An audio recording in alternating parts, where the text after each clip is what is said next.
Kumona se muri komanga. Aisha arimo. Aisha. Yego. Yoshaka. Niyo nashakaga yuko. Okay.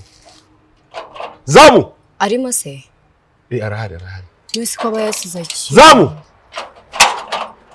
Ndabona ko ashobora kubona kimwe. Ibigena here ndi kuri no zo. No kwihangana. Karibu. Murakoze. Arimo ashobora kwicara muri salo. Warumbwiye ngo arahari. Arahari. Ararwaye siko phone itariho. Ugomba kumva telefone itariho. Niyo mpamvu nari ngiye nko gusa nko nsubira inyuma. Ahubwo ushobora kuba yari yamuzimanyeho ariko arahari. Ushobora kwicara nko muri salo. Ubundi usanzwe uba hano? Usanzwe uba hano? Waje cyari kwa hano se? Ko nakubonaga. Maje vuba. Okay. Maje banawe nahamara iminsi. Bucuri! Meze bite? Imva phone yawe wayikuyeho. Nayicaginze mu cyumba. Karibu sheri. None phone yawe wari wayikuyeho. Nayicaginze mu cyumba yandi muri salo. Umva izuba ryanyishe. Umva karibu my love. Byakwishe se kandi mwana bagutsindiye. Sha karibu kabisa. None nsanzwe nyiga. Nta muntu wakwinjije yimereza. Nsanzwe nahari. Biteze. Sha ni byiza. Meze neza.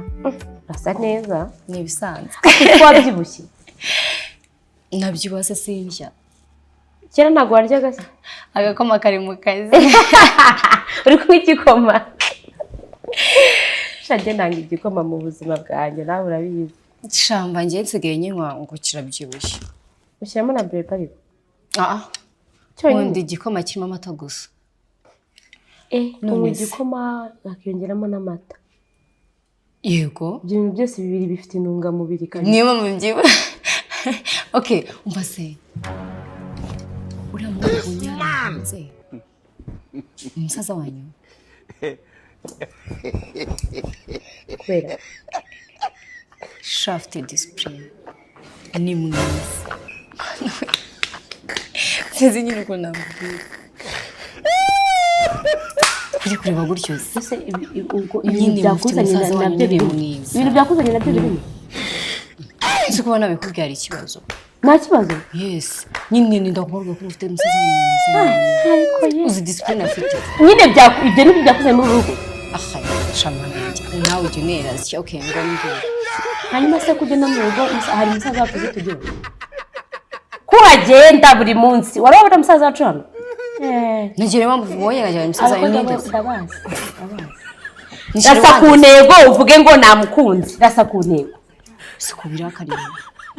Okay, njye nari ndimo mubwira ko ari mwiza, agiye discipline ariko nyine. Okay, hanyuma se ibyo byose ntabwo ari kubimwibariza ra. Abakobwa ndabakunda cyane rwose. Hanyuma se musaza wanjye ndafungura ibipangu. Hakuba yabikora bitewe na discipline nyine yari afite. Ndumva nta kibazo ya. Musaza wanjye. Okay. Wani musaza wawe yafungura igipangu nta muzamu mugira. No, hari gihe wenda yabari. Okay, wenda sinzi biri hano. Okay, byo tunabireke. Ahubwo se nyine mbwira.